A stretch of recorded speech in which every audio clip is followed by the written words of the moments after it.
Is it just me, or was Christmas a lifetime ago?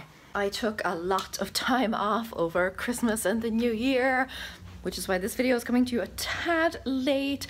And to be honest, I did think about skipping it completely, but then I would be missing the last piece of the 2018 puzzle. This video makes up a complete set. So here is December 2018.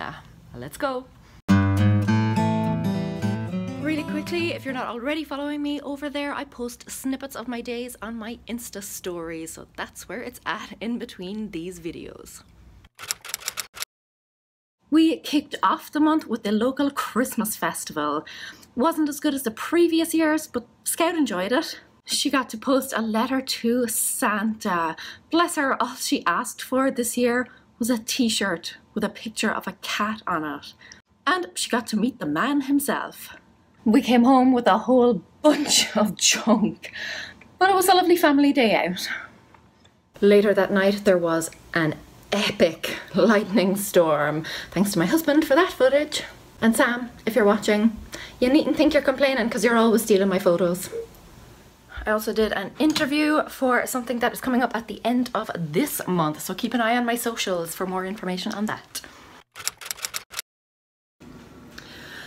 This year, Sam finally caved and agreed to get an artificial tree, so we ordered one online. He has always insisted on a real one, and while they're lovely and they smell great, they're a pain in the arse. Last year's tree still haunts me. Hey Dickens, this is the real ghost of Christmas past. Last year's Christmas tree. This is the big downside with real trees. It has been a whole year. And we have moved house, and this tree is still haunting me. Now, me being me, I made it the brightest, sparkliest, twinkliest, most colourful, tackiest tree ever.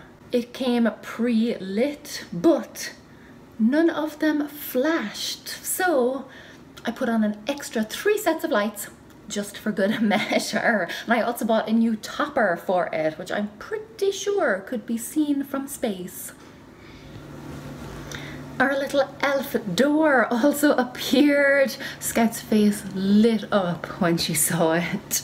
And her classroom had little elf visitors that would write letters detailing the things that the kids had done at home over the weekend. Scout was incredulous that the elves knew that she had helped look after her dad when he was homesick with man flu, and she became convinced that the little elves were living in a tent, a little tent that we have on our back deck. It was adorable and magical, and she was on her best behavior.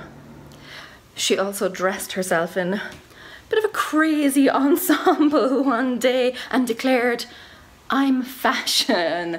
Ever since she was a baby, she has been really into accessories, particularly hats, sunglasses, and bags.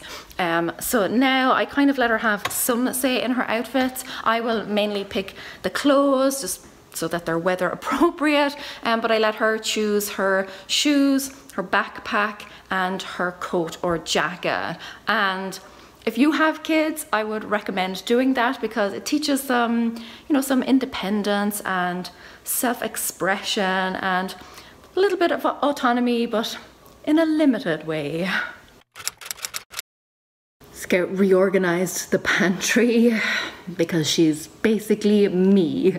She's also desperate to have her own YouTube channel.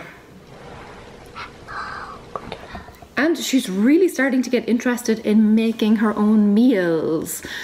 So maybe not quite like me after all. Or maybe... Scout has made breakfast. Want to tell us what's in here?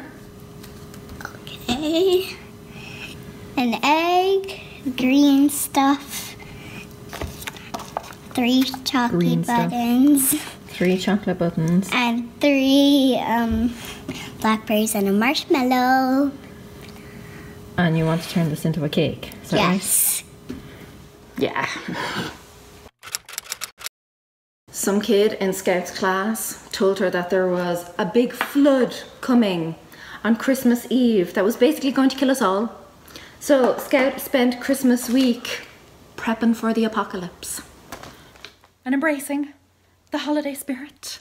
Scout, unfortunately, is not, because some kid in her class in school told her that on December 24th, Christmas Eve, there is going to be a massive flood that is basically going to wipe us all out. So for the past week or so, she has been counting down to this apocalypse, telling us that we need to get to high ground. This morning she got up, she was like, we need to start packing, flood's coming tomorrow. So it's kind of putting a dampener on Christmas, no pun intended, but help. How do you tell your child, your 5-year-old child, that they're not going to die tomorrow? Thankfully, we all woke up dry in our beds Christmas morning. The flood saw fit to spare us, which I appreciated. It was a really relaxed, laid-back Christmas. Scout got a ukulele and a keyboard that came with a microphone. So Sam and I were treated to various concerts throughout the day. And Sam cooked because, well, the flood might have spared us, but food poisoning would not have. Earlier in the month, I set fire to a bag of popcorn. By December 26th, I'd had enough of the mess and I started taking down the decorations and cleaning up the place, and everything was officially back to normal on the 27th. The older I get, the more grinchy I get. Has anyone else experienced that? Speaking of the Grinch, we went to see the film. We finally convinced Scout because... So I told Scout that we could go see the new Grinch movie if she wanted, and she just sighed and looked at me and said, fine, but then after I get to choose a good movie. And I said, but the Grinch is a good movie. And she turned to me with this horrified look and she goes, the Grinch stole Christmas.